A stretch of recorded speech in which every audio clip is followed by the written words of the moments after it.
दोस्तों धान की फसल में नाइट्रोजन, फास्फोरस और पोटास के बाद सबसे जो जरूरी पोषक तत्व होता है वो होता है जिंक। और कुछ किसान भाई जिंक को डालते हैं पर सही तरीके से नहीं डालने के कारण उन्हें 0% रिजल्ट मिलता है। लेकिन आज की वीडियो को देखने के बाद आप लोगों का जिंक को धान की फसल में डालने के बारे में कुछ सवाल नहीं रहेगा, क्योंकि आज हम आप लोगों को बताएंगे कि धान की फसल में जिंक को डालने का क्या महत्व होता है, धान की फसल में कौन सी जिंक को डालना चाहिए और धान की फसल में जिंक को हम लोग को कब, कैसे और कितने मात्रा में डालना चाहिए और धान की फसल में उसका लक्षण को कैसे पता करेंगे और उसका पूर्ति कैसे करेंगे। साथ ही साथ जो 80% किसान भाई गलती करते हैं कि जिंक को डालने पर, और वही आज आप लोगों को हम बताएंगे। तो अगर आप लोग धान की फसल में जिंक को डालने के लिए एक बार सोच रहे हैं तो इस वीडियो को एक बार जरूर देख लेना। तो सबसे पहले दोस्तों जान लेते हैं धान की फसल में, आप लोगों को भी पहले भी बता कर रखे हैं कि नाइट्रोजन, फास्फोरस और पोटास के बाद सबसे जो इम्पोर्टेंट पोषक तत्व होता है वो होता है जिंक। इस जिंक को अगर आप लोग डालते हैं तो इसका क्या महत्व होता है, यानी कि इसको डालने के बाद किसानों को धान की फसल में क्या फायदा मिलता है। सबसे पहले तो धान की फसल में जिंक को डालने पर 3 बहुत ही इंपॉर्टेंट फायदा आपको मिलता है, जो कि धान की फसल के लिए बहुत ही जरूरी होता है। सबसे पहला फायदा, धान की फसल में अगर आप लोग जिंक को इस्तेमाल करते हैं तो धान के अंदर क्लोरोफिल की मात्रा को बढ़ा देता है, जिससे धान गहरे हरे भरे देखने को मिलता है।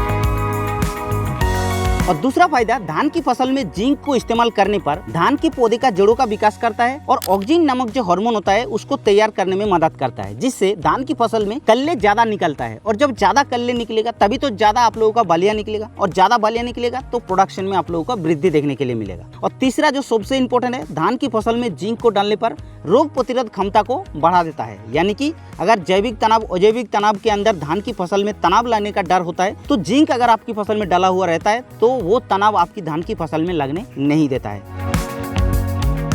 आप बात कर लेते हैं धान की फसल में जिंक का कमी की वजह से कैसा हम लोगों को देखने को मिलता है, यानी कि इसका लक्षण कैसे देखने को मिलता है। सबसे पहले तो धान की फसल में जिंक की कमी की वजह से जो खैरा डिजीज आप लोग नाम सुने होंगे, तो वो कमी आप लोगों को देखने को मिलता है। लेकिन ये हम लोगों को कैसे पता चलेगा? सबसे पहले तो धान के पौधा जब 15 से 20 दिन का हो जाएगा तो उस समय धान के पत्ते के निचले हिस्से पे इस तरीके से काले भूरे धब्बा देखने को मिलता है और जंग जैसा आप लोगों का लगते हुए देखने को मिलता है। तब आप लोग समझ लेना कि ये हमारे धान की फसल में जिंक की डेफिशिएंसी हुआ है और उसको देखते ही आप लोगों को जिंक को इस्तेमाल करना है। दूसरी बात, धान की फसल में जिंक को अगर आप लोग नहीं डालते हैं तो क्या होता है कि कल्ले कम बनते हुए देखने को मिलता है, जिससे आप लोगों का प्रोडक्शन के ऊपर इफेक्ट होता है। और तीसरी बात, जिंक को अगर आप लोग अपने खेत के अंदर नहीं डालते हैं धान की फसल में तो पौधे का बढ़वार जो है वो रुक जाता है। यानी कि जितना आप लोग सोचते हैं कि पौधा बढ़ना चाहिए उतना आप लोगों का बढ़ते हुए देखने को नहीं मिलता है। तो इसीलिए जिंक का डालना धान की फसल के अंदर बहुत जरूरी है।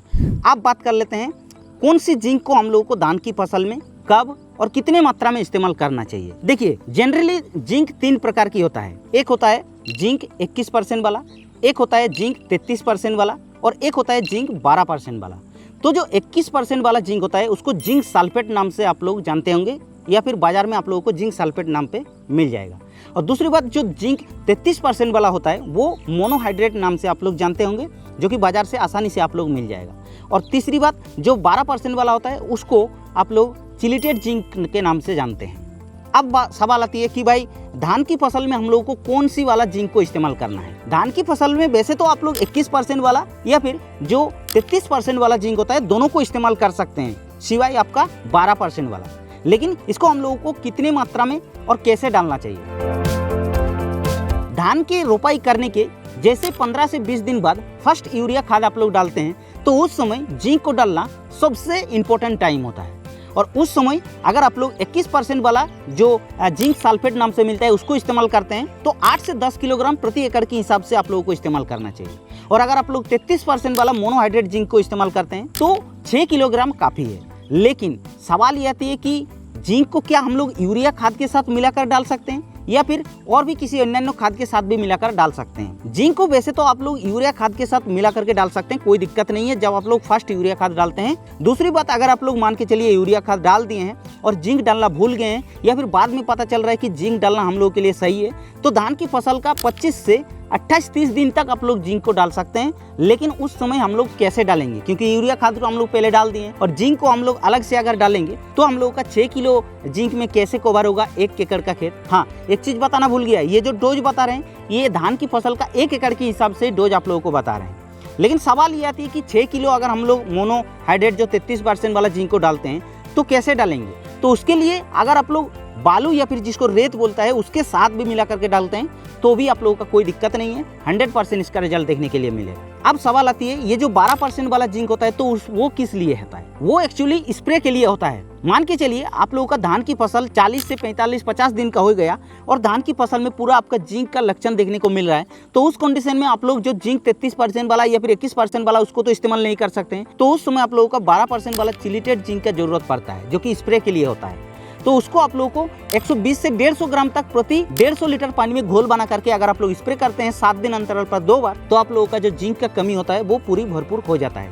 लेकिन मैं तो बोलूँगा कि पहले जब आप लोग यूरिया खाद डालते हैं रोपाई करने के 15 से 20 दिन बाद बेसाल डोज पे, उस समय ही जिंक को डालकर रख दीजिए, उसमें आप लोगों का ज़्यादा फायदा देखने को मिलेगा। तो अब हम लोग जान लेते हैं कि ज़्यादातर जो 80% किसान भाई गलती करते हैं जिंक को डालते समय, वो आखिर कौन सी गलती होता है जिस वजह से जिंक को डालते हैं पर रिजल्ट नहीं मिलता है। जिंक एक ऐसा न्यूट्रिएंट होता है जो कि फास्फोरस युक्त जो खाद होता है उसके साथ आप लोगों को मिक्स नहीं करना है। क्यों?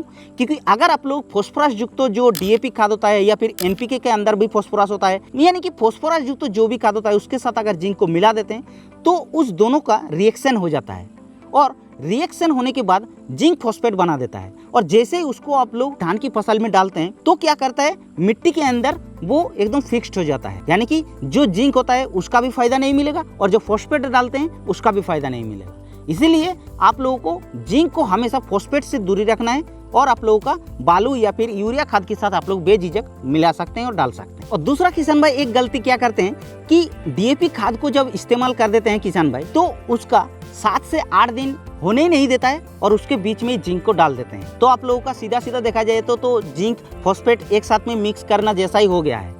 तो उसमें आप लोगों का ना डीएपी का रिजल्ट मिलता है ना जो आप लोगों का जिंक होता है उसका रिजल्ट मिलता है। तो हमेशा आप लोगों का डीएपी एनपीके खाद को इस्तेमाल करने के 7 से 8 दिन बाद ही आप लोगों का जिंक को इस्तेमाल करना चाहिए, तब जाके दोनों का रिजल्ट आप लोगों को बेहतरीन देखने के लिए मिलेगा। तो इस तरीके से दोस्तों धान की फसल में अगर आप लोग सही समय सही मात्रा में सही जिंक को इस्तेमाल करते हैं तो आपकी धान के पौधे में बहुत ही ज़्यादा कल्ले देखने को मिलेगा और बहुत ही ज़्यादा प्रोडक्शन में भी देखने को मिलेगा। तो बस इस वीडियो में बस इतना ही। अगर इस वीडियो से अगर आप लोग का फिर भी कुछ सवाल रह जाता है तो आप लोग नीचे कॉमेंट कर देना। बाकी हमारे इस चैनल पर पहली बार आ रहे हैं तो चैनल को सब्सक्राइब करके हमारे इस चैनल पर जोड़ सकते हैं, क्योंकि हम लोग इस चैनल पर ऐसे न्यू वीडियो आप लोगों के लिए डालते रहते हैं।